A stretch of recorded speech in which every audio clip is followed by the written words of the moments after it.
going to go back now to Pasadena, where Nicole Comstock is in Hastings Ranch, and we understand, well, we don't understand, we can see it right behind you. Home's burning there, Nicole. Yeah. It's so heartbreaking to watch, Pat. We moved farther to the east in Hastings Ranch. This is on Riviera Drive on the west side of the street, right across the road from Pear Orchard here. And unfortunately, this is something we've seen a couple of times just driving up the road here. This home is completely destroyed by the Eaton Fire. There's a car in front of it. The people probably didn't have time to get that out either. That's completely burned out. And we've seen at least, excuse me, at least like probably 6 at least homes that had extensive fire damage still burning on the way up here.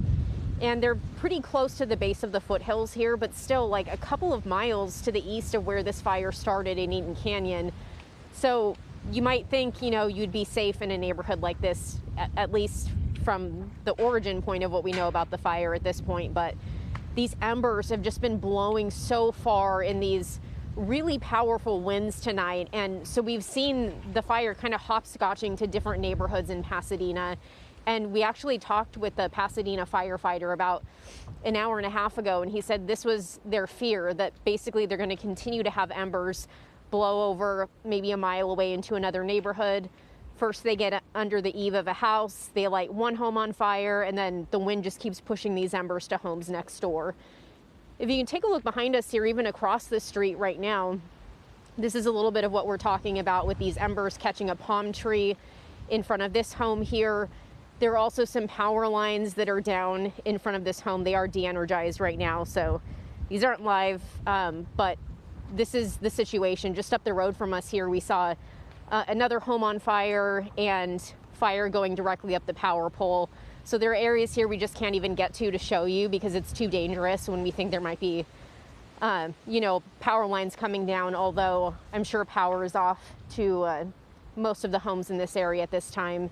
That's the interesting thing too about this fire in Eaton Canyon is that looks like on the SoCal Edison's power outage map, like they already had a preventative power outage all throughout the Eaton Canyon area since at least earlier this afternoon. So it makes you wonder if they didn't have active power lines on at the time and people were kind of already told to get out of the area, how did this fire start in the first place, right? Like who was up in that canyon or what happened to spark a flame in intense, powerful wind conditions like this. You know, we're hearing that this is the biggest windstorm we've had in the San Gabriel Valley in at least 14 or 15 years.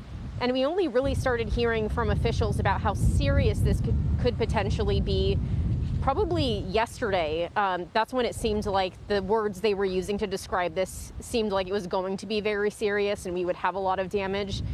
So I wouldn't be surprised if a lot of people just kind of blew it off or thought, oh yeah, they always talk about Santa Ana winds, but you know, it's probably just going to be a regular wind event. And especially in January, you wouldn't expect to get a giant windstorm like this, but you know, fire officials are saying that the fuel is just so dry out here right now too that, ooh, when you get a gust of wind like this with all these embers blowing, there's not really anything they can do. Like they pulled out fire hoses in a lot of these neighborhoods, and if they come out here and a home is already on fire and you got these blowtorch-like winds, the fire hose isn't really going to do anything except maybe help prevent embers from spreading to the home next door. So again, if you go south on Riviera Drive from where we're standing, there are at least 5 or 6 homes we saw on the way up here that were also on fire. So just devastation in a couple of neighborhoods we've seen in Pasadena.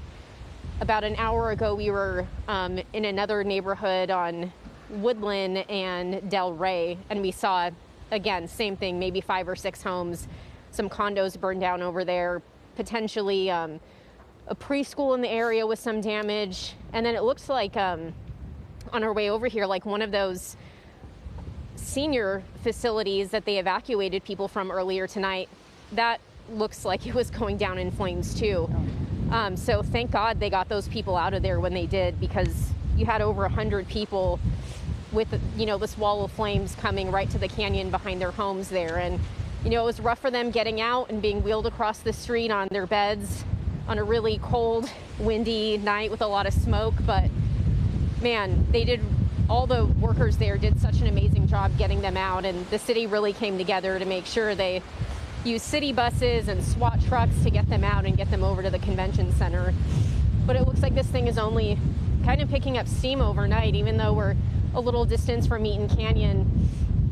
The smoke is really thick in the air here, and the wind just continues to blow these flames downhill toward homes. Well, we've seen so much destruction in that area, Nicole. We thank you for that live report. We've also seen destruction in the Palisades area along the PCH in particular.